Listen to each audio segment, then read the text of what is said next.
Hi guys, I'm Carrie. Most of you know me by now if you follow me on my Instagram page. We are starting a podcast called The Injector Mom, which if you know me, you know that makes sense. This is Drew, my husband. We are going to be on this together, talking about how we got started, where we're at now, and how business is going, but also a little look into our lives as well. So, take it away. There it is. This is the pilot episode, and if we can get some traction on it, it would be phenomenal.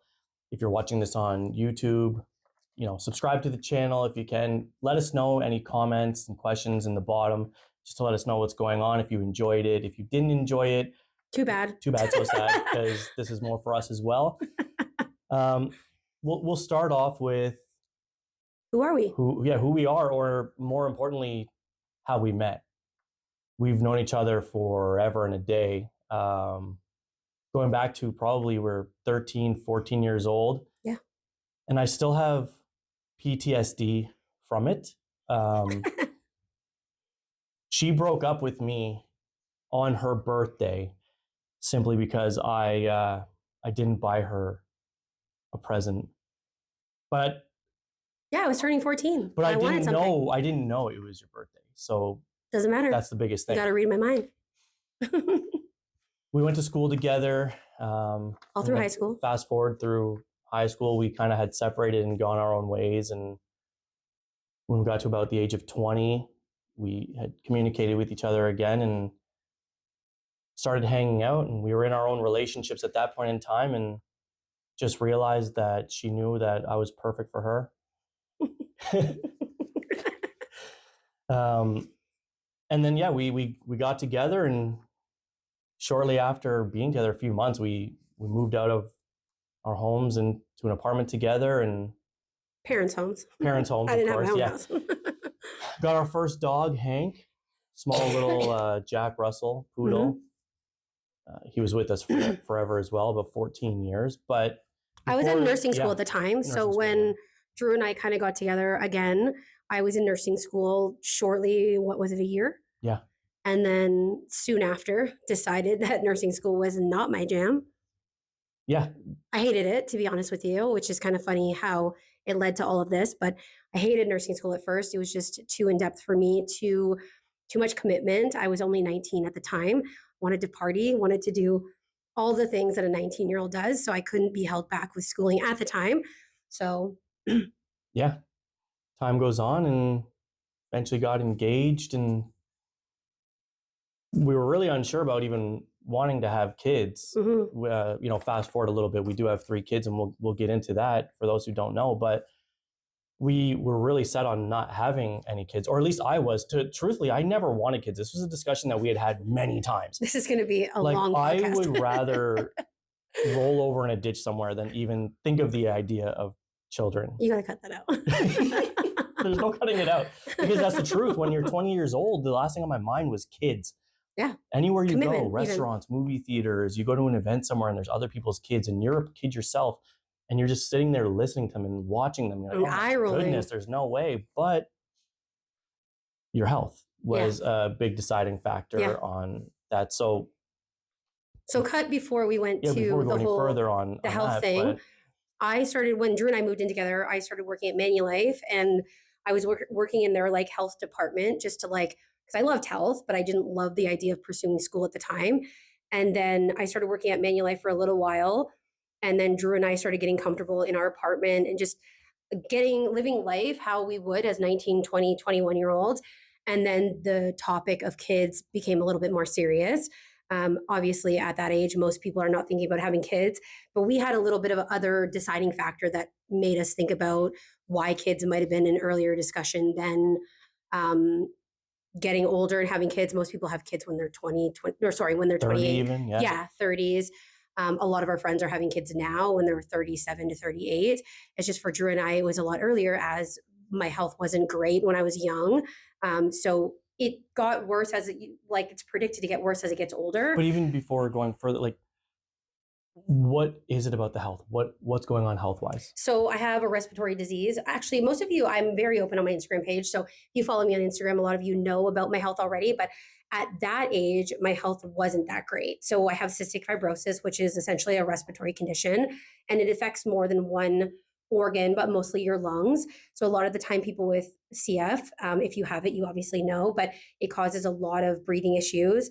And then essentially, to a degree of getting older, your lungs just become more depleted as you get older. And if you don't go down the path of a lung transplant, usually go the other way, where a lot of the science-based stuff is that you don't live past the age of 32. Now, obviously, there is advancements in technology. I'm 38. Obviously, there is enough that allows me to live longer. But so with that being said, as you get older, your lungs don't survive a long-term life. So having kids earlier made sense. Getting older, trying to have kids just wasn't an option. My body wouldn't survive it. So the doctors were very serious about talking to me about that as I got older. So Drew and I decided if we wanted to have kids, it would have to be done young. And that's when we decided to discuss having kids at the age of, 22, 23, possibly even 24. Yeah. And it was scary because I didn't know that I wanted kids, but I had known about cystic fibrosis and diabetes and anything else at that time, but I didn't know the severity of it. But when it came to like life expectancies, you're talking, 15 years ago, life expectancies with someone who had CF was not what it is today. And knowing that I could be this guy who wasn't prepared for kids, or for the most part didn't even want them, having to potentially take care of another human. And that was like, let alone three, right? Three so humans. It was completely, I was like, there's no way I'm not doing this. I was too scared. But I don't want to say it was an ultimatum, because it wasn't, hey, we're having kids or moving on. But the conversation got a little bit more real. Like, this is what you want. And it was months of conversation to eventually like, okay, I'm prepared to take on potentially this human years later. If it's just myself, I'll do that, because I wanted to, truthfully, we've talked about this many times. Yeah. I wanted to be able to give you everything I possibly could. Yeah. In case something ever happened, I wanted you to live your life and fulfill it as much as possible. Yeah. So another thing we have to consider is back then, with health being so crap, there's been a lot. We'll talk about scientific advancements like later on in our podcast, what's kind of come to be and why I'm much healthier than I am now, when I was then, but we have to also keep in mind that like back then there was no life insurance for people who had cystic fibrosis. I worked in the insurance world, so I knew kind of what insurance looked upon for people who had cystic fibrosis. It was literally an automatic decline. There was no possibility of life insurance. So having responsibilities like kids and a house and things that require potentially two incomes, if I were to pass, there was no life insurance that most people with regular health conditions, or even just no health conditions at all, could leave behind for their spouse to kind of mourn, take care of the kids, get everything back on track, and then think about potential future for them and the family without a mom or a dad, whatever, right? So that wasn't a possibility. And then to think about bringing kids into the world, let alone 3 kids at one time, just was something that we had to consider. Obviously, we didn't know that we'd be having triplets at that point. Well, that's another thing. That's the next thing, is the fact that once deciding to go through with it, pregnancy just wasn't happening. No. We were about 3 years into our relationship when we decided kids, maybe 4 years where we decided kids were something that we wanted to look into. And maybe 2 or 3 years in, we decided that we would stop using protection. And then if it happened, it happened. It's funny when you say it, like, we looked into kids. It's just funny. Or think about it. Like, you looked into like getting a couch, right? Well, we talked, whatever. And then we talked to the doctor about it, about having kids and whatever. And again, science-based, it was just people with CF didn't necessarily have kids or have the chance of having kids. So we didn't even think about trying naturally, because it'd been this couple of years of us just trying, like, no protection, and nothing happened. Nothing happened. And for the average individual without health concerns, no protection would usually produce a baby of some sort, or within that time frame.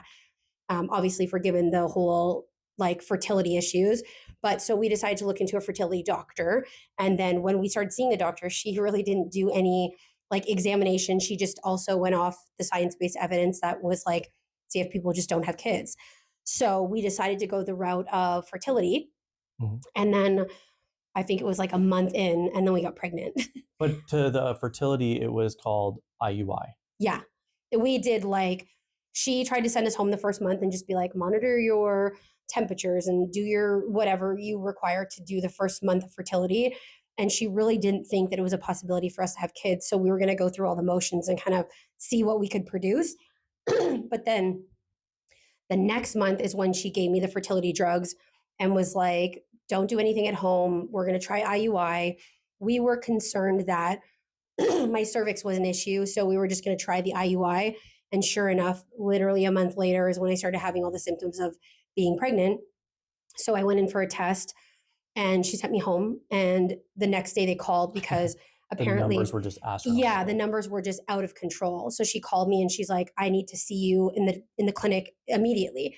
And like, I've never done any of this. So I was like, okay, do I need to be concerned about it? She's like, no, we need to see you. Yeah. So I went in the next day, was it? For an ultrasound? I don't know. Yeah, maybe it was an ultrasound or I think it was we went to the ultrasound together. Yeah. And that's when they started like scanning and we were seeing like baby A, baby B, baby C, and baby D. I'm like, we're only 23 or 24. Yeah, 23, yeah. So we're looking at the ultrasound like, what the fuck is going on? Like, well, I'm seeing all these side like letters and I'm thinking, oh, they're just doing like a portion of the baby. That's exactly what I thought it was. Flipping the baby around, portion B, flipping the baby on the side, portion D. Like I had no fucking clue. Well, I got called into the room later. Yeah. And the technician that was in there was like sweating like, profusely. But she couldn't tell us what was going on. And you already knew what was going on at that time. Yeah, I knew. And I was sitting there looking at the same thing, A, B, C, D. And I was like, this is the greatest technology I've ever seen in my entire life. Look at all the angles we're getting on this baby. This is unbelievable. And I'm actually saying this out loud. Yeah. And I already was like, this dude has no idea. No clue. No fucking clue. And the moment I found out, which was in that room, because you told me, you're like, actually, it's quadruplets. Yeah. So we talked about triplets, but originally when we found out, it was actually quadruplets. Yeah. But the moment finding that out, I almost exploded from both ends. And it was... We'll talk about his health concerns later. It was just like the craziest thing I've ever heard. But once we left the ultrasound room, we went to see the actual physician, the one who like deals with all of that. She was not so great in terms of like, I don't care about her medical, whatever. I just feel like there could have been more investigations done because immediately we went in that room and I was really uneducated at that point in my life, like just started nursing school, had no clue. Sorry, I already dropped out of nursing school, didn't have a ton of education. And she immediately went into, oh, we have to abort all of them but one. Yeah. And I was pissed because I had no idea. And at that point in my life, again, I was uneducated. I was highly against abortion of any sort until obviously now I'm more educated. And I was not for the idea of getting rid of any of the children. Also, I had no idea the responsibility that came with having 4 babies in general. Also didn't know how it would impact my health. I was like, are moms okay when they have 4 babies? I had no clue. And I also, again, didn't know the catastrophic of having 4 babies. So I was really pissed, but I also trusted her advice. And I was like, what does this mean for us? Like, what do we have to do? Blah, blah, blah. So she didn't even tell us a whole lot. She referred us to Mount Sinai in Toronto, immediately. I was also considered high risk because fibrosis, diabetes. because of my health conditions. And then for her to say, you should go see a physician in Toronto, check out what he has to say. And then she just referred us on. So, and he really was pushing towards the selective reduction. He was, yeah. But he only wanted to get to potentially, you're right. He wanted to reduce to 1. Yeah. So we went for the appointment for the reduction because I was like, I trusted her as a physician. I trusted their medical advice. She did say that like with someone with respiratory disease, if you were to have 4 children, they're obviously all fighting for 100% oxygen. And then for them all to have lack of oxygen usually leads to like mental, even disabilities in terms of like, cerebral palsy, like severe cerebral palsy. And even with having a respiratory disease myself, one thing I knew is I did not want to bring children into the world that I physically knew had a disability because I just don't personally feel like it's a good quality of life. I mean, obviously that was the perspective then anyway. That's the perspective then. I obviously have, again, more education now and consider all options, but at that point in time, and I also had to consider my own health. Like, was I healthy enough to take care of that many children? Could I spread myself that thin, but also take care of myself? Well, the doctor at that time, sorry to interrupt, but the doctor at that time was literally saying there's probably a 75% chance that everybody doesn't make it, all babies and mom. Yeah. So now there's that fear, not a fear tactic, but there's this sense of fear that you really need to think about this. There's a good chance that you don't come out of this. And even if you don't, and these babies do. Now I'm leaving 4 babies with Drew, which is like just irresponsible all across the board. Now, say those babies come out healthy. Sure. That's a huge amount of responsibility. That's a big undertaking. On one person, one income. But now those babies come out, all 4 of them, severely disabled, severe cerebral palsy, and now Drew's taking care of them. Like, it's just such a crazy irresponsibility to do that to someone. And like, what kind of quality of life is that to put on 4 babies who are severely disabled and then one parent, one income, right? It's just too much. So we went ahead. And we're 24 years old. Exactly. There's so many factors. And the fact that we were so uneducated in the medical field that we were just like, we trust the doctors. If they're saying this is just a bad idea, then let's just go with what they recommended. So we went to the selective reduction appointment and they said to us, like, let's just do the reduction and we'll see how things go. But when we got in there, the 4th baby actually wasn't viable anyways. Before that even, they had told us, okay, go home. You have until week 12. Oh yeah, to choose, to decide that. Yeah. And when we went home, we were sitting there, we're like, there's no way we can't do this. Like, I just left it in your hands and was like, hey, whatever you decide, I'm going to back it up. We're going to do it. I'm going to support it. We'll do what we have to do. And rewinding even further, the doctor was even saying things like, at this time, so this is in 2010, they were saying there's only been North America wide something, and I'm making these numbers up, only 10 procedures that have been successful. Like it was a number that was so low out of, we've attempted 2,000 procedures and every baby has not made it once we do the selective reduction. Because it's not that they just choose one and that's it. I don't know the full procedure, how it really works, but they essentially eject, like, I don't know the medication, like cyanide or something. Yeah, something like a medication into the baby's heart and stops the heart.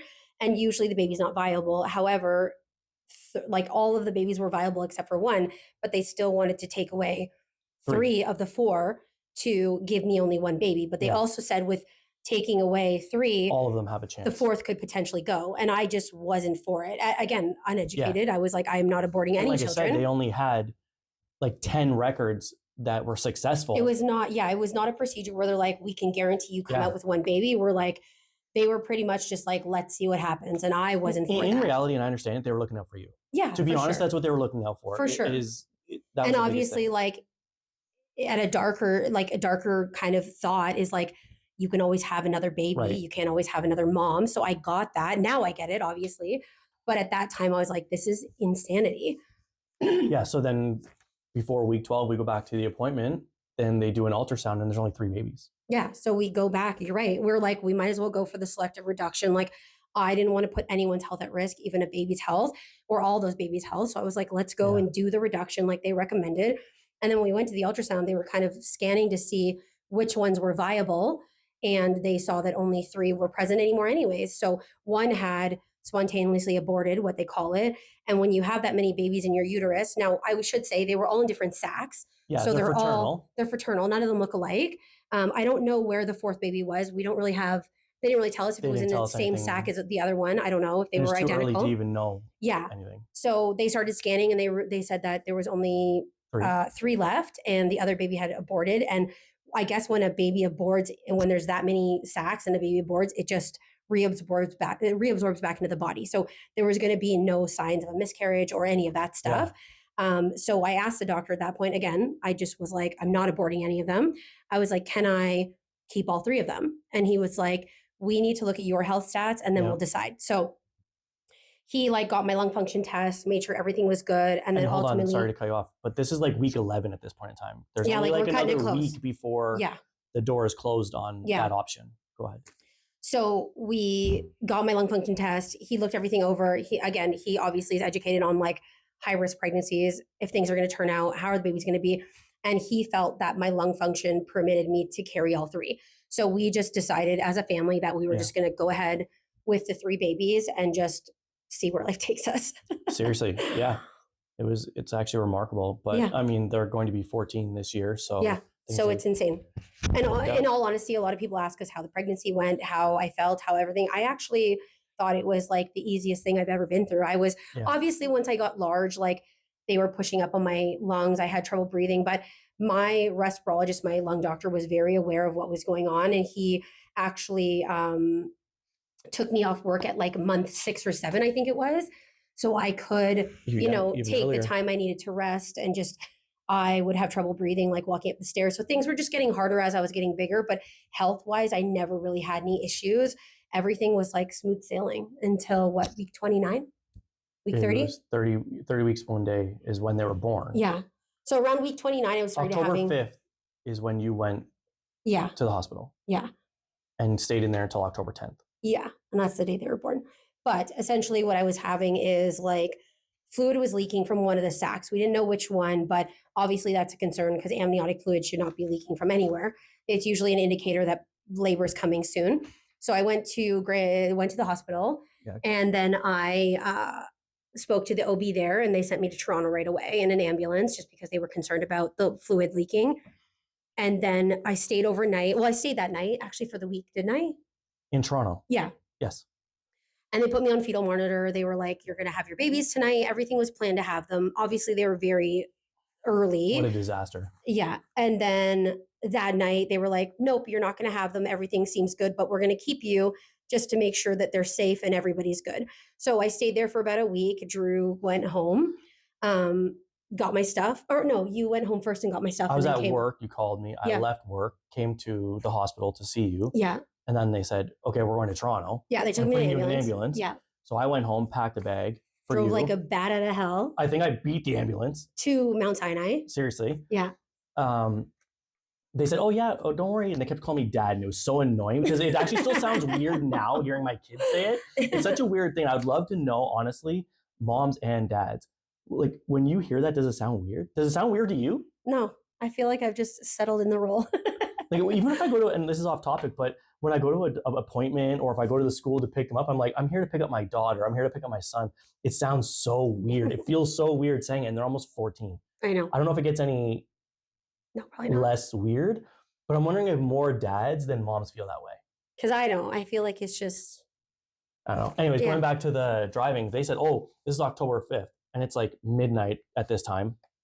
Yeah, babies are going to be here. I stayed till like 6 in the morning, no babies. And they said, no, it's not going to be today.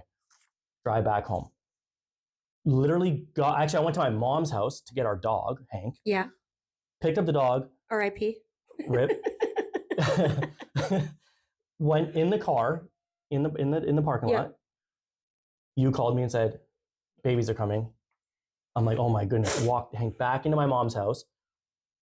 Drive back to the hospital. No babies. That happened every day until October 10th. 5 days. And I drove back and forth 2 or 3 times. Yeah, I could have just every time we got there, there's like, other responsibilities at home to take care of. Psych. But it's true. And so I would go back and forth, back and forth, back and forth. And October 10th, I didn't even believe it. Remember, I laid down. Yeah. They took her out and put her into like a room to prep her. Yeah. And I was just snoozing, snoring away in the room. Yeah. Like it was.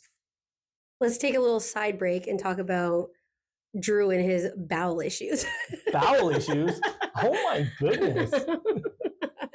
So if his nerves get a little high, he shits his pants 8 times before something. Yeah, but who doesn't? Honestly, like what happens when you're nervous?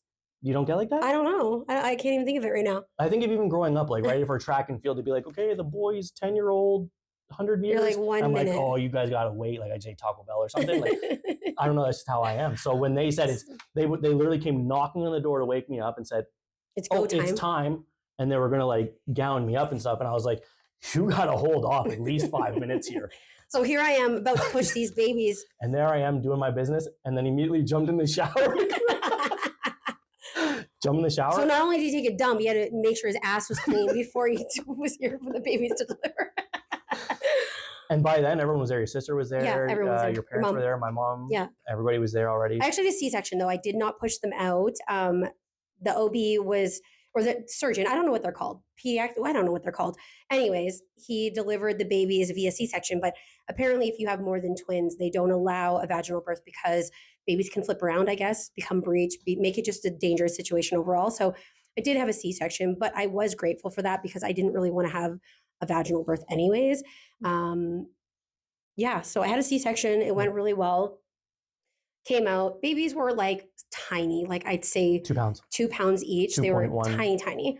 And then I guess at Mount Sinai, there was a breakout, like a virus in the NICU. So they sent them to another hospital. Oh, is that what it was? I didn't know that. I Yeah, thought yeah. that they just didn't handle like the babies No, at no, that no. point in It was time. like the NICU was there, but they had a viral, whatever it was, and the babies were so little and so brand new that they were like, I'm not going to keep them here. So they sent them to a specific children's hospital in our area, and they stayed there for what, a month and a half, 2 months? No, they went to London. Didn't they go to I'm London? not saying the cities.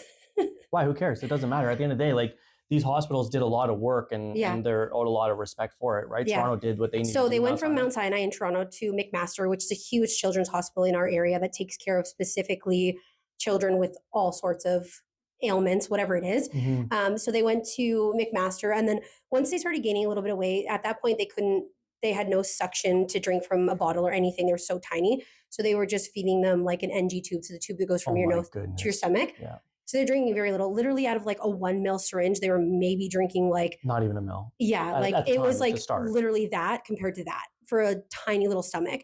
So they were doing that for a little while. And then once they got a little bit more plump, they sent them to our city to like a regular NICU where they stayed Because for they like were there for like 3 weeks.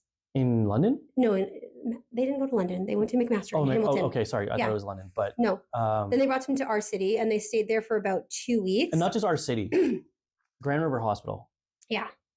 They did the absolute most. Yeah, it was like the best. The NICU, yeah, like everything, all of those nurses in there and doctors, unbelievable. Yeah. So if anyone Yeah. is watching, even the and pediatrician, they're from there or amazing. know anyone from there, give them a hug for me because Yeah. what they did was NICU was incredible. unbelievable. Yeah. And not only that, as brand new parents, we first of all never had kids, and second of all never had triplets. I don't know many families that do have 3 kids at once, but the biggest thing was is like they taught us how to change a diaper on a baby that was give so them a little. bath, Teach us how to give them a hold them, bath, how to feed keep them them. warm after their bath, because that was so apparent to like apparently if well now I know, but babies are cold, they lose a lot of calories, they can get quite sick. Absolutely. Just learning everything that we did not know as a brand new parent, but also a brand new parent of multiples. So they were super helpful. And then not only that, like they never pushed me to breastfeed. That's another topic for another day, but they never pushed me to breastfeed.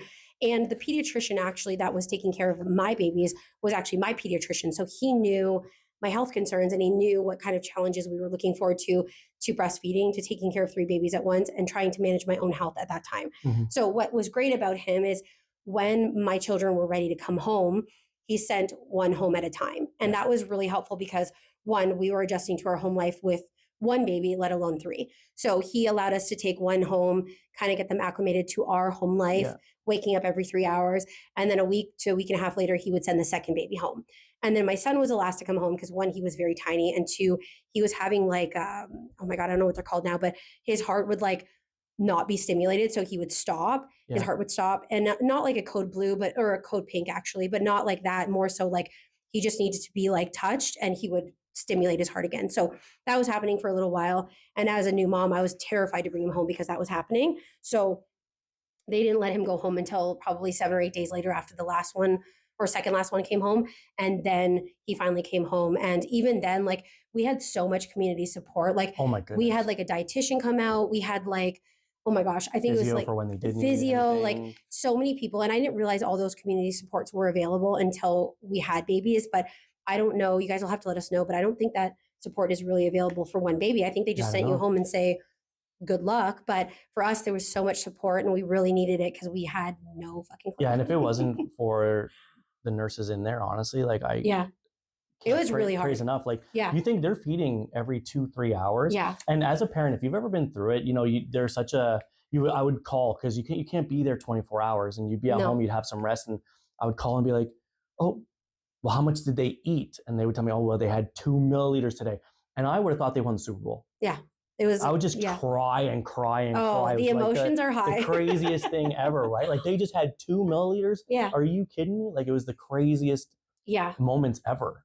And it feels like yesterday that I was in there, I still vividly remember everything about it. It's a crazy experience for sure. Like as a multiple mom, like there's so much support in the community as well. Like obviously, again, we were so young. Yes, we had 2 incomes, but nothing prepares you for the amount of stuff you need when you have triplets. And the fact is like you can there's a community like a whatever it is, a group here in our city that allows like multiple parents to like take like loaners of strollers, Yep. and they help get you like used clothes, and like the High hospital chairs and the hospital reached out to us and gave us like multiple amounts of diapers, like just so oh my much goodness. support that And we when needed. they were off of breast milk, Yeah. they had a program that, or I don't know if it was Nestle or not, but they gave us an entire like crate. So that was of Nestle. formula. That was Nestle. So Nestle sent So us we were like very fortunate. We didn't have to pay for Yeah. formula at all. no, Like, I at don't think all. we ever paid for it. No. But another thing is like that had a lot to do with my health as well. Pediatrician was incredibly helpful, and he was aware that obviously breastfeeding for me, I was losing so much weight trying to keep up with the idea of producing enough milk. Now I did produce enough milk, which I know is a sensitive topic for a lot of moms because it doesn't always happen like that, but I was producing milk even before the babies were born. Like some women leak from their breasts when they have babies, breast milk. And I was like in the shower leaking breast milk before they were even born. So there was no shortage of supply. But with trying to keep up with that much feeding for 3 babies, I was producing like a 26 ounces of milk like 3 or 4 times. It was so much milk that I couldn't keep up with it. But at the same time, it was draining my body. Like I was trying to get enough rest, trying to produce enough milk, trying to give my body enough calories to even, apparently you lose like, every time you breastfeed one baby, you lose like 500 calories. So I can't imagine trying to eat that much. I should start doing that now. You need to lose weight, breastfeed your kids. No, so I was trying to produce enough milk, but the doctor realized I remember seeing him with one of the kids, and he mentioned that I was looking really ill and that I was like losing a lot of weight. And I told him, I'm like, I can't keep up. It's just too much for me. So he finally decided that I was going to take the kids off breast milk completely. And he started giving them like Similac, but it was for like NICU babies. So like brand new premature babies. And he got it covered through either OHIP or insurance, whatever the case was. And that was a huge saver for us because I was able to like start eating and gaining weight. Another huge thing about Grand River is the savior of the fact that like those nurses put the kids on a schedule that was like massive routine for us as a family. Like some women take their babies home and have to create a schedule, which is so hard when you're a brand new mom. But we came home, set our alarm clocks for every 3 hours. And then when we walk in the room, at that point, they were so brand new that they didn't even cry yet. So seriously, there was no crying, really scary. But we set the alarm clock for every 3 hours, got up, went and fed them, and then went back to bed. So that routine alone was a huge savior because I can't even imagine trying to put triplets on like a schedule to make sure that they're like sleeping at night, not during the day. And you might even have questions at this point in time, like, well, did they get changed at different times, like their diapers? Did you feed them at different times? Honestly, not really. No. We got so lucky. Because of the nurses. Because of that to start. But I mean, they still developed being little people and their bowel movements and whatnot. Yeah. It was almost all at the same time, all the time. But also, like, if one was crying, we would race in there so quickly to wake that one up and like get it changed and whatever. Because the second one cried, when they were crying, they would start like a whole train of just screaming and crying. And when you're like brand new parents, that scream is like like it kills you. Yeah. And I don't mean it like in a sad way, like you want to jump out the window. Seriously, jump off a curb. Yeah, well, hearing 3 babies cry is like nails on a chalkboard. Yeah, it was tough. Terrible. But we were really lucky, both my mom, your mom, and your aunt. Yeah. They live relatively close, and they would come over and stay over for weeks at a time and make full meals that we didn't have to do any cooking. So they grateful. Would just say, just sleep, just go to sleep. We will take care of all the babies. Just do everything you have to do. Just rest. So they were there for that, and they're still there for that. Yeah, they're we have a lot part of the kids' lives. Family support. Yeah, it's almost daily that they're participating in. Yeah, so we're really lucky in that sense. Yeah, we're home. Babies are situated. I'm on mat leave. Yeah, but I am deciding. Well, we are deciding that like it's time to go back to work. It's time to go. Am I going back to work? What happens now? Yeah, am I going back to work? Am I not? Am I? And also considering daycare costs. Like, who the fuck can afford 1 baby, let alone 3 babies? I don't know how much it is in today's market, but I think at the time and full time. Yeah, I think a baby. It was like $1,000 a month or something. No, it was 1,800. Oh my goodness! Yeah, it was insane. So at that time, I don't know what it is now. I feel like there's been some changes with the government and like I don't even know. Yeah, there's been some changes. So I think they've like made it a little bit more affordable for parents. But at that time, a baby was $1,800 a month for one baby. And like, Yeah. I was making money, but it wasn't enough to like, we It's not today's essentially money. decided that staying home was the best with the kids because I would be working just to pay for daycare. It wouldn't help us in any way other than me just staying home. And before we go any further, if there's any part of this that you're not interested in, just look below. There's going to be timestamps. You can fast forward to whatever segment is best suited for your listening needs, honestly. So I know this is a lot of information. It's a lot of baby talk and pregnancy. And this is the first episode. It might be an hour. It could be 2 hours. We're going to try to cut down as much as we can. Anything that's like redundant, but at the end of the day, this is what we've been through. This is the lives that we live. And if we can, and hopefully it resonates with you guys. Like if you're interested, right? Or if you have questions about anything that we touched on, but we didn't kind of elaborate on, let me know. And we're happy to talk about it in another episode. With the whole going back to work thing, I had a year of mat leave with where I worked at Manulife. And we decided that I was going to stay home. So there was really no point in taking a full year of mat leave. So Drew actually decided to take also 6 months of paternity leave. In Ontario, it's considered paternity. So the other parent can take the whole year if they want. But I took a portion of yours because you knew you weren't going back. That's how. So he took 6 months off, which was great because it was the first 6 months of the babies being home. And I was still essentially getting paid for 6 months. So he was on paternity leave. I was on maternity leave. And he took 6 months. I took 6 months. So it worked out really well because that was essentially the most help I needed as a stay-at-home mom at that point to get the kids where they needed to go. And the routine was so necessary now that we see back. Oh my goodness. Yeah. So I took 6 months off. And then eventually when he transitioned back to work, we had such a great routine that as just one mom, I could handle it by myself. He would go off to work. I think you were working afternoons, like 3 to 11. I was working. So that was super helpful. 3 to 11 or something like that. So he would head off to work and I would take care of them until 11, which was perfect for me. And then I decided to stay home for 4 years? I think probably close to kindergarten. Yeah.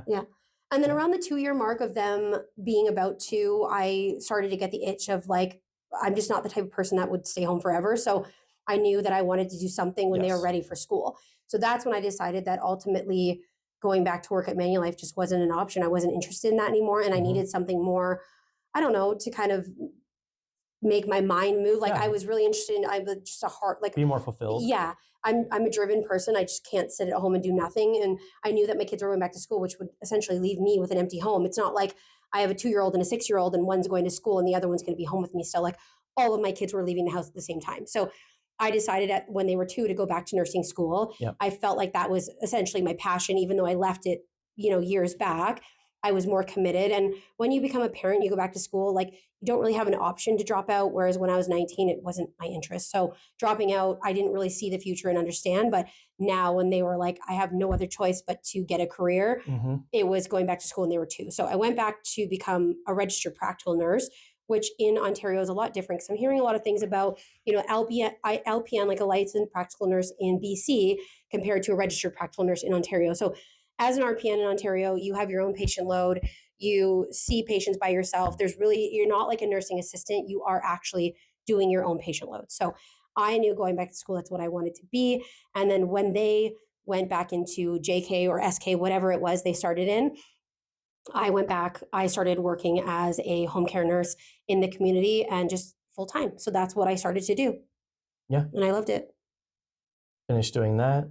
And then did you go right away into like a nursing job or you did PSW of some sort? That was before I did PSW like way back. Way back, okay. Yeah.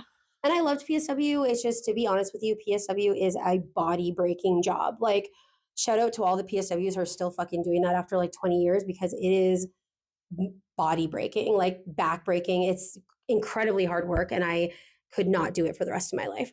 So if you guys are still doing it, shout out to you because that is a fucking hard job, to be honest. Yeah. But so I decided that just wasn't a job for me. I decided to go back to nursing school, become a nurse. And I went into a nursing role right away when my kids were going into school. And I did that for about a year. But home care is such a crazy job that like I was leaving the house at 7 a.m. Sometimes I didn't get home until 10 p.m. because I was on call after 5 o'clock. Like it was just not a job that a mom could work with 3 little kids at home, and working 12-hour shifts at the hospital just wasn't something I could do either. So that's when I started exploring the beauty industry. No, hold on. Before you even got to the beauty industry, becoming a serial entrepreneur, like she's always been very driven, passionate, and the desire to do more and be busy, where me, I can sit on the couch all day long. And chaos Don't is get me my wrong, life. like I'm driven to get what I need to get done, and it gets done 100%. There's no two ways about that. Mhm. However, when I want my downtime or my quiet time, or if I want to go golfing with buddies or video game, whatever the case is, I'm going to take advantage of that. Where she doesn't do that, it's always, it's not all money driven, but I'll use the term. It's like, well, where's the next dollar coming from? Yeah. How can we make what we have currently a little bit better? And how is your tomorrow better than today? And it started off with, even when they were smaller, you did like little hair clips. Yeah. Actually, it's my sister. So me and my sister decided to start, like, just honestly at that point, money was a thought, but I also wanted something to keep my mind busy, because I am just like, chaos for me is better than just sitting and think. Yeah, I can't be in quiet. I like to be busy. Even if it's just journaling, I need to do something.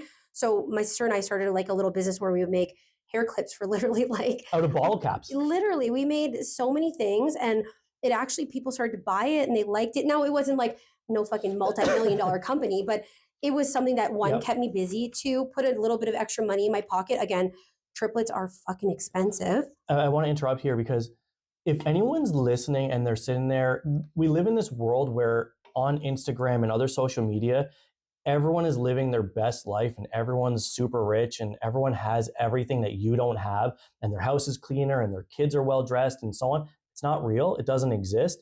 But it is okay to have a mindset of, I need to do something a little more. And I just remember the days she'd be like, you're not going to believe this, I made $25 today. And I was like, you got to be kidding me. $25?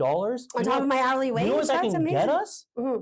And then that would progress to, I made $100 this week. But we also lived a simple life. Yeah. We lived well within our means. We were never people to put ourselves in debt. Now, you also think social media wasn't huge then, so you couldn't get on and like, it existed. It did. Instagram, I remember. I don't know when that came out. We had Instagram, but it wasn't huge where you saw what everyone else was doing. There was no like keeping up with the Joneses kind of bullshit. Like, we just lived a simple life. We didn't shop outside our means. We did what we could to survive, and we were just simple people. So we never really were like, I need to make this much money to live. I need to show the world I have so much money. No, it wasn't about that. No. It's still not about that. We're very simple people. Yeah. We don't put ourselves in debt for stupid reasons, and we just, we're very aware of, I kind of live, okay, I'm trying to word it properly, but we have a lot of conversation of, oh, I want to go and do this, or I want to buy that. And we both have the same conversation.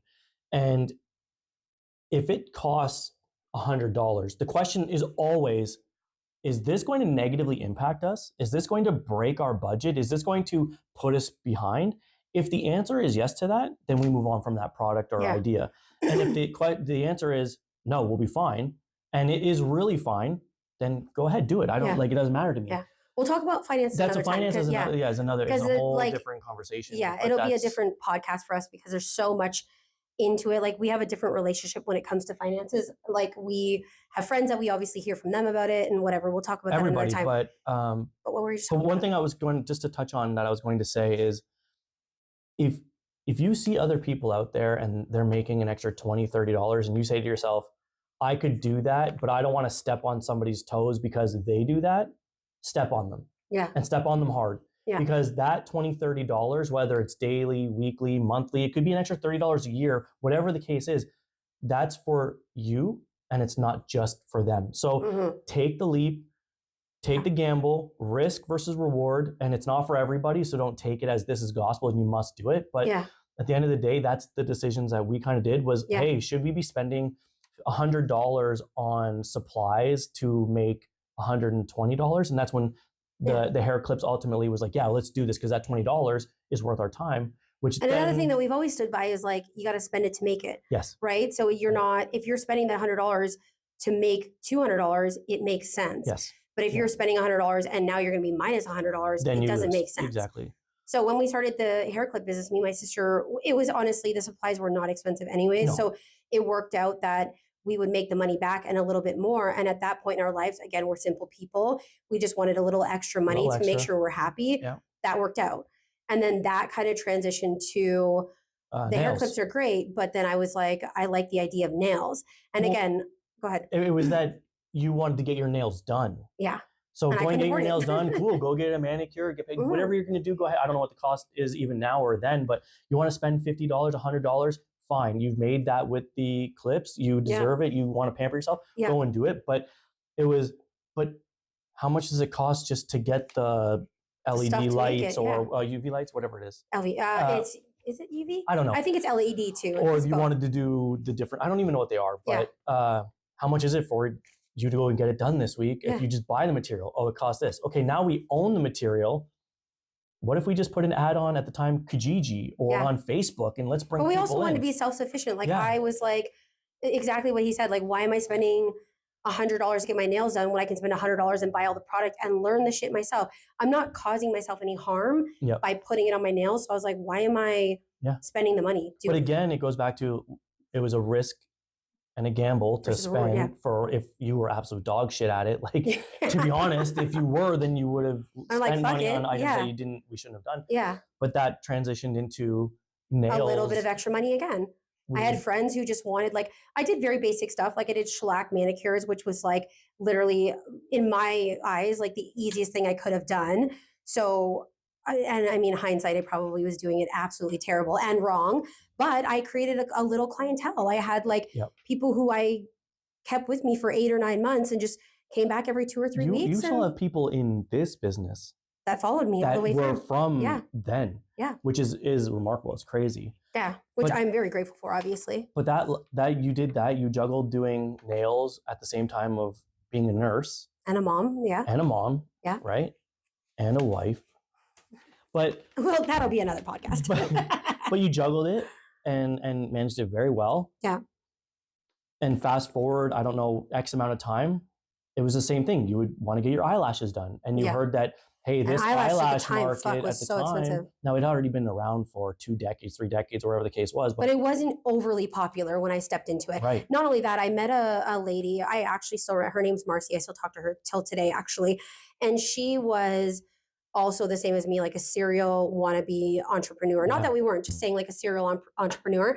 And she convinced me that eyelashes was a great business to be in. And at the time, the investment for that, I think, was like $1,500. And that was a huge risk that I was like, really had to think over, discuss it amongst our family and just see if it was a good option for us. And then we finally decided that like, fuck it, let's just do it. It's the best approach. And like, that risk was probably the biggest reward we'd had seen since we started. Like now eyelashes. What year do you think this is? This 2015, I started eyelashes. 2015. Yeah, I know that. And to set expectations, there is 3 5-year-olds at home.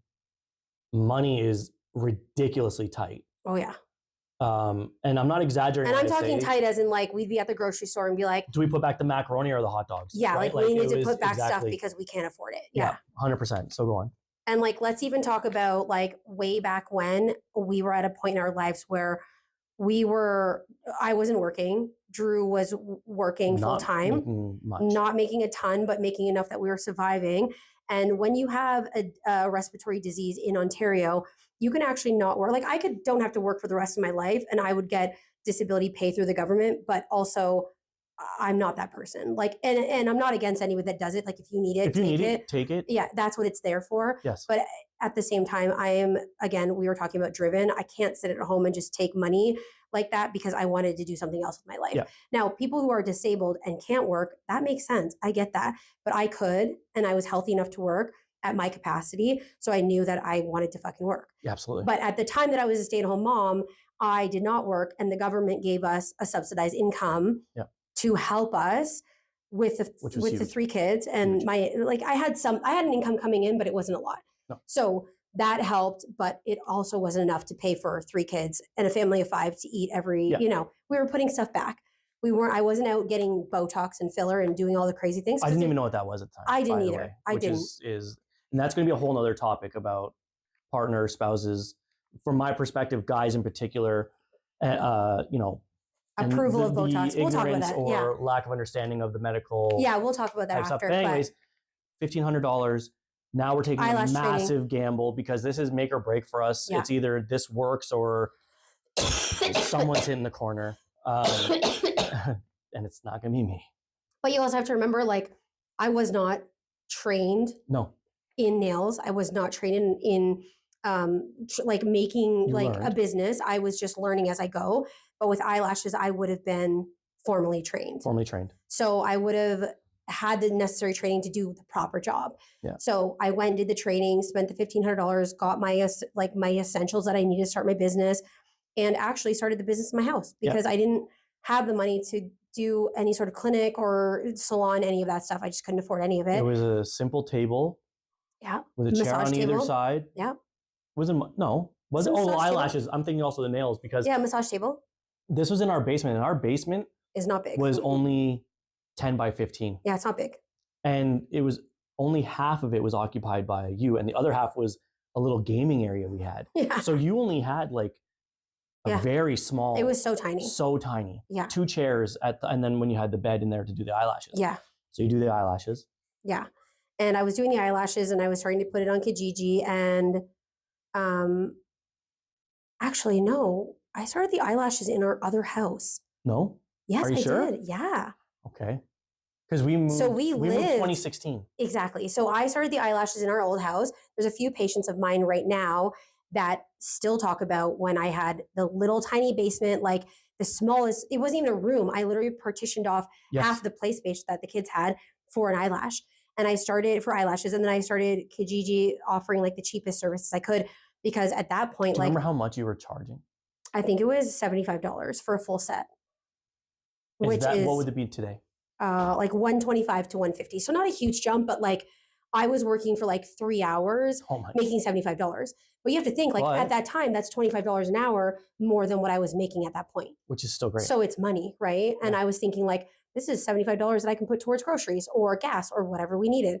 So I was working as a nurse full-time during the day. Yeah. I would come home and take clients at night to do eyelashes just to make a little bit of extra money for our family.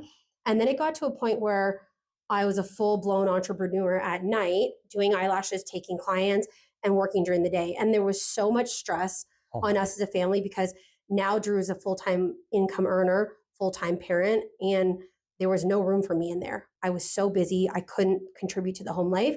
And that's when we had to sit down and decide, like, are you still doing this nursing thing, or are you going to just do eyelashes full-time? Yeah. And you started taking people during the day. So instead of going to do the nursing, maybe you would take a client, because the value was more. The value was more than this. But I also want to touch on one thing, because in case, like the way that just sounded, we are firm believers of it's not 50-50. We don't do things 50-50. We provide 100-100 all the time. Yeah. So whatever she can give 100% of, I'm going to do the same thing. It just might be that the balancing act is that my 100% for today or tomorrow is I'm going to make sure that dinner is ready and things are tidied up and the kids have their schoolwork done. And then on the other side of that coin, there could be a day where I'm completely not present at home and she's got to take on full responsibility of all that. Yeah. So it's 100-100 all the time, period. But if you are someone who started a business, you would know that in the early stages of your business, you take everything and anything that walks through the door, because now you're building. You're growing it. Yeah. You're trying to grow your business to become successful. So at that time, Drew and I decided that being a nurse full-time and doing the business full-time left no room for home life, and putting the responsibility of 3 kids on him was just not feasible. It was an insane amount of busy that we just couldn't handle. So we decided that I would leave the nursing role for a little while and take on the full-time business, because my income at the time of nursing was not going to grow, whereas the eyelash business could grow and become much more. So I think also what helped it is you were doing a travel nurse job. Yeah. And anyone who lives around here understands the weather in the winter is brutal. And every single day from November till February, it was like, brutal. Is she coming home tonight? Yeah. Because it was so bad. And you were out in farmland. Yeah. Like I didn't work in the city. I worked in like the farmland where like sometimes driving to someone's house was like 15 minutes in between homes. Yeah. Right? And not only that, like trees were falling because the weather was so bad. So if I went to someone's home on the way back, if the tree fell, I'm now stuck in that portion of the city that's an hour from my own house. So it was insane. Or like where I ultimately was like the last straw for community nursing was I came home the one night and Drew had to head off to work. And as soon as I pulled in the driveway, the home care people called me and was like, you need to drive back out. A patient needs you. Yeah. And that was kind of the last straw, because I'm like, I don't have any coverage for babysitting. I just worked 9 hours and now you want me to drive out and reset an IV pump, which takes 5 minutes. And But that it's is a 2 hour also, drive away. it's a 2 hour drive. And not only that, like I also was a little bit frustrated with the home care company because it's like there is nurses that are actively working in that area right now and you want to waste resources. This is another topic because the government's fucked. But the way that they run those home care things are just terrible. But to think like you're going to waste money and resources to pay me to drive back out for 2 hours when you can literally call that nurse and say, hey, can you go and reset the pump? And mind you, this is a 5-minute appointment. Yep. So I'm driving for 2 hours to go reset this pump and paying me for 2 hours and my kilometers and all that stuff when you could literally pay that nurse for a 5 minute. Exactly. Yeah. So it was just a waste of resources. And that was like the last straw because I had to either, I don't remember what happened, either you had to stay home or whatever the case was, but I had to go back out. And that was literally like, I'm already dead. That was pretty much the last day. Yeah. Probably gave 2 weeks notice. I don't even know at that time if you did or not. I'm sure you did, but that was the last straw of it. And, I was like, I'm not doing this anymore. It was too much stress. It also made more sense with our home life. My income was becoming like, your income of my nursing. income was becoming equal with my nursing income. And I was like, why do I need this nursing job? At that point, the nursing industry, like the nursing world was really tough. And again, with 3 babies at home, I just couldn't do it. Yeah. So I was like, well, 3 toddlers, whatever they were at home, I just couldn't do it. So I was like, I'm done with this job. And I took a little break from nursing and I took up eyelashes full time. And to be honest, within 3 months, I was probably booked 6 to 8 months out. Like I had no room for people. I was working full time Monday to Friday. And again, as an entrepreneur, I could choose my hours. Yeah. So it was great. I could choose whatever we wanted. I could work to make it work for our family. And that was probably the best thing we ever did. And how long did you do the lashes for? I did the lashes for like 6 years, full time. Oh yeah, right. It was a long time. Yeah. And ultimately, because we'll fast forward a little bit here, eyelashes went well and it grew to being a great job and actually social media. Had a second person working for you at the time. Yeah. We experimented with a few people. It was great, but it just didn't work out. It didn't really work out. It was a home business, which is hard totally to bring someone in. Right? Yeah. There's a lot of stigma behind home businesses. You think you're going to go in like, I'm going to go get my hair cut at this guy's house. It's like, which he's is still insane. A barber. He knows what he's doing, but it's the stigma attached to it.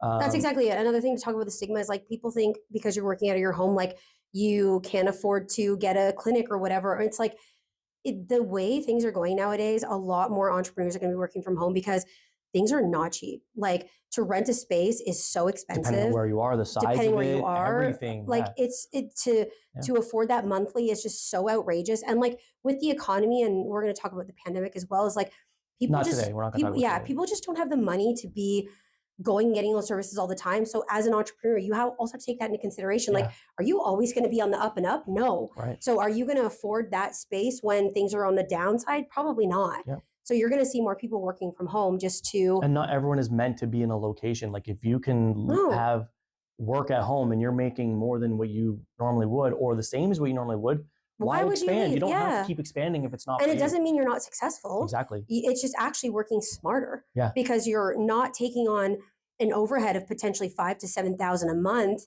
just to when that could all be look more professional when you're already professional. Yeah. So that's the stigma portion of it. And we'll have trust me, like if this does well and we move on to different episodes, there's tons to talk about. Stigma is enough that we could have a whole 2-hour one about. But so we're going back to the eyelashes. You're 4 years in, probably at this time, 4.5, 5 years, whatever the case is. And there's a lot of fumes and chemicals when it comes to that, which is not conducive to cystic fibrosis. Yeah. Like it's Think about like working in an environment where you're literally sniffing super glue every day, 6 to 8 hours a day for 7 days, or well, not always 7 days a week. Whatever, 4 or 5 days a week. And then you got to the point where we were investing in, extraction type of machines to get the fumes out, and it still wasn't working. And then my health started to take a hit. And the health started to take a massive hit because we didn't know that was a glue at the time, but hindsight, like my lungs were like crapping out. Like I was getting sick. I was taken to a point where I was only now working 3-4 days a week because I was sick the other 3-4 days a week. Like it was just too much, getting to a point where like my respirologist, my lung doctor was like, you need to quit eyelashes. Like this is becoming an issue. And at that point in time, it was my full-time income. Like how could I quit? How could I anything? Yeah. So we were, as Drew said, buying, extraction devices. We were like, I was wearing literally like, oh my God, like a paint, the big it was like a painter's mask where it was like 3M. Like I was trying my best, but at the same time, like I only put the mask on once the client closed their eyes because I didn't want to scare them either. But then I also took it off before they opened their eyes. So there's really no time where I'm not breathing in the fumes, which was also causing like asthma type symptoms. Yeah. And then being like your own boss or working for yourself, you can't just miss time because you're sick. I can call in sick or, take vacation days or miss time, and I'm going to get paid. If you work generally in like a salary corporate type of job, like you can miss that time and you're probably not going to be missed, and you're more than likely just a number somewhere else. And trust me, understand that you are a number to almost every corporation immediately. And that's another topic of conversation. Yeah. But at the end of the day, there's lots to come. You can't miss the time. But what we're noticing at home is your health is going down. Yeah. So when I'm not working, I'm literally sleeping, or you're in a hospital. Yeah. Right? Like the lung At that point in time, I was in the hospital a lot. Yeah. And my doctor was like, what are you doing? Like, what, like, you'd be stupid to continue this career. Yep. But at the same time, I was being stubborn because I was like, money's being made. Yep. My family's happy. We're able to afford things because I was making more than the average at that point in time. Not a corporate job. I was making probably double what a corporate job could make me, and definitely double what nursing was making me. So it was hard to kind of cut that completely out of our lives because now I'm starting out scratch again. And then you also develop a lifestyle. Yeah. Right? How do you go you from start spending X within your means, hit this massive decline? Yeah.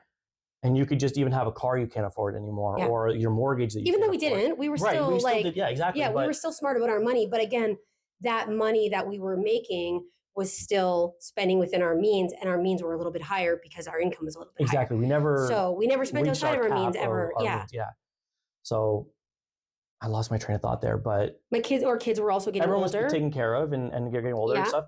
But then that's where you being an entrepreneur, being driven, resourceful, investigative, whatever, you can add any word in there to describe how hard she works. And I can't give enough kudos to that, because it was the next gamble was. But before we talk about that, I feel like luck, but also hard work has been on our side, because I always seem to step into a new environment as soon as that environment is shifting upwards. And also one more thing, she just said the word luck.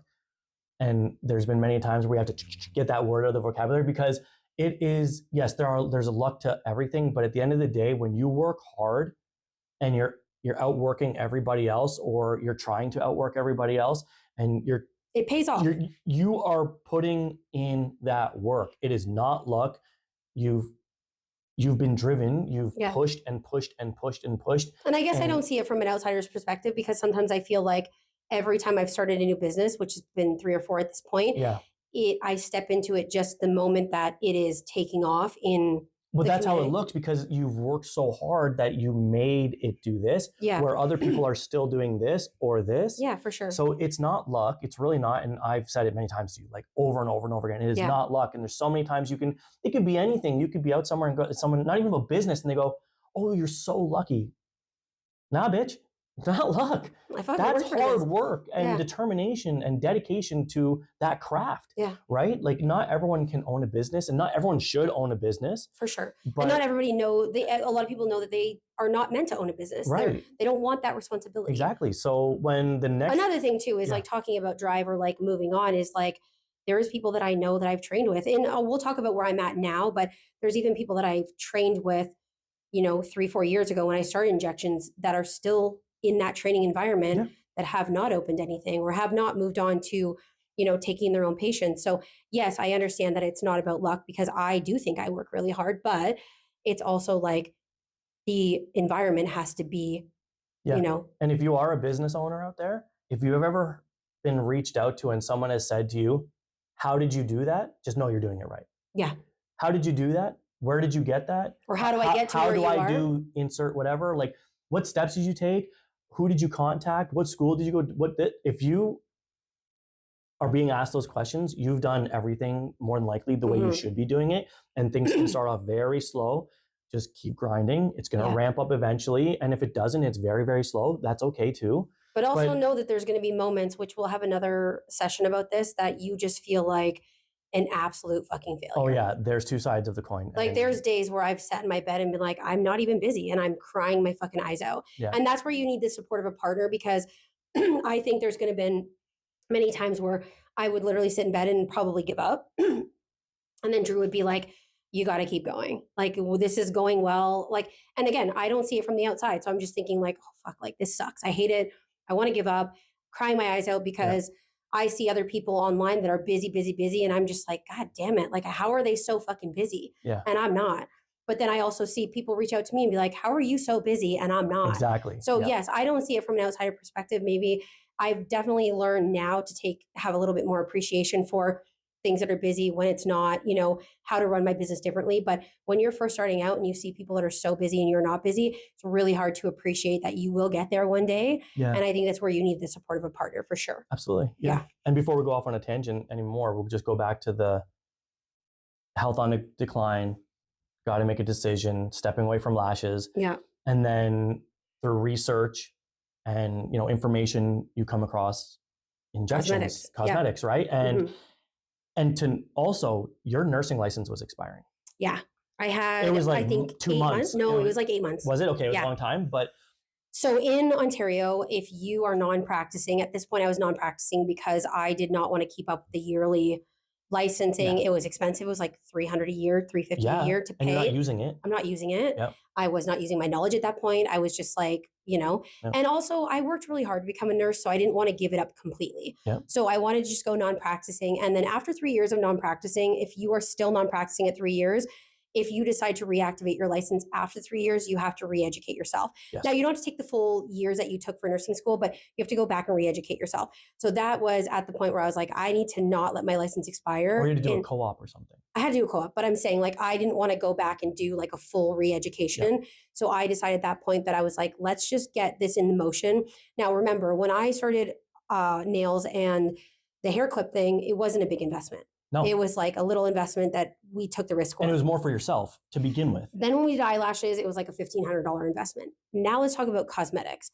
The cosmetic industry is the biggest investment for anybody. And that's what also pushes a lot of people away from going into it because I think the investment was $6,200 for my first training. And when we say biggest investment, that obviously we're talking like in the nursing world, right? Like to go in, I don't know what other professions or this is the most expensive business that we've at least been part of. That we've been a part of. So, but at the same time, like anywhere you go, if you are a nurse looking to get in the cosmetic world, just know that every single class you take is going to be expensive. Yeah. So $6,000, and that's for like what, a weekend? No, that was, so I've done lots since. We'll talk about that. But my first investment was a company that allows you to do like a lifetime membership. Yeah. And you can go as often as you want. And that's what I wanted because as talking about, I want to be busy. I'm going to go as often as I can to get my skills. So I was there. And this is right where the pandemic was happening. So now I have no income because my business is shut down. Yep. And I need to learn so that when the pandemic stops, I can go right back into a different business, right? Yeah, because it was the pandemic because shut me down. And that's why I was like, I have no income. What do I do? A medical professional, I could stay working. You could stay working. Yeah. To a degree. To a degree. So the classes were still open because we were all taking precautions and whatever. So I started to do the cosmetic training right when the pandemic shut me down. And I had nothing else to do. I was unemployed. So I was like, why don't I just take that opportunity to get educated in cosmetics? And I started to attend classes an hour away from home every day or as much as I possibly could.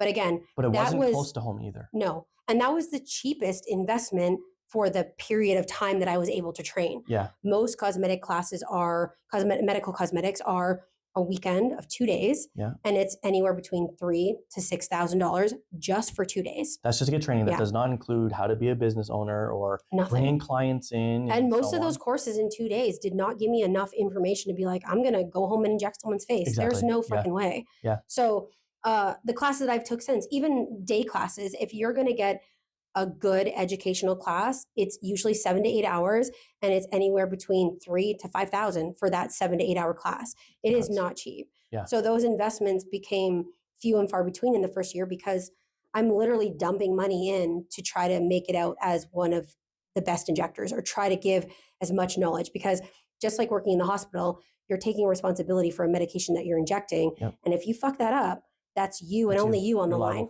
My license. Yeah. So I took a couple courses right in the beginning. So big investment. Mm-hmm. And then I started again working from home. Yeah. Now working from home, I now need to convert my eyelash studio into what I would consider a feasible clinic where I Like didn't medically acceptable. medically acceptable for one, and for two, I wanted people to take me serious, right? I wanted to be seen as a professional working Yeah. from home. So And that at was that- another investment that we had Another to then investment. convert things and change things. And So that space I had for eyelashes, I now converted into a little clinic, but like I had to build like a small plumbing, kitchenette, yeah, like because I just wanted it to everything. be, I needed a hand washing station. Mhm. I needed a fridge to make sure I could store all the Botox and all the things I needed. I also needed to be clean because I wanted people to see me as, again, a professional, like pretty much like a little clinic in my basement Yeah. that was seen as very professional. And overall, like some people might, well, that's not that, okay, a couple $1,000s to upgrade your basement ultimately is not a lot. It is a lot of money. And while we spoke earlier saying, oh, well, we are living within our means, but we're making okay and we're doing this. But if you don't have an If income you still have to go spend $6,000 on a course and then $3,000 on your basement and not knowing if it's going to work and out, all of that's this, the and now biggest you're thing. $10,000, $15,000 in, and there's been no money return on this. Yeah. So that was a conversation I remember we had. It was, Let's also talk about the investment of the medication you're buying. oh my goodness. So this is private practice, so nothing's covered by OHIP. Yep. Nothing you even buy, every pair of gloves you use, every gauze, every Band-Aid, everything is not covered. Everything. So you pay out of your pocket for every single little thing. And that's another thing we'll talk about in another podcast, but we have a lot of the time where people come into me and they're like, how much does a syringe cost? And I don't think about that. I pay for everything. I pay for to keep the lights on. I pay for the machinery. I pay for the medication. All your pay machines, for the gloves. everything. I pay for There's every a cost single. for everything. So there is a material cost in every single syringe that I Education, inject. the time, Yes. learning, everything. There's a cost for everything. Exactly. How did I learn how to inject that syringe properly? Yeah, it's not free. The education I paid for. So that will be another conversation, but there is so much involved in running a business. So when we made that big investment into opening the medical cosmetics, Yeah. that was another thing that I had no idea if I'd get my money back on. Yeah.